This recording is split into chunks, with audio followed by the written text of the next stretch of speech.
tutorial how to bring forward or backward your elements on Lalilala. As you can see, there are different elements, the title, the text, the bottom, and the image.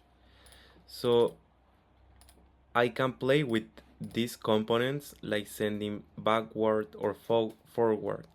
What does it mean this? For example, if I want to send backward the title, it's going to be back of the image, as you can see. Now I want to come back the title because now I'm not able to see it because it's in the layer at the end of the page. So I need to send all the way backward the image. I click on the component that I want to send backward or forward, and I'm going to click on the option send backward.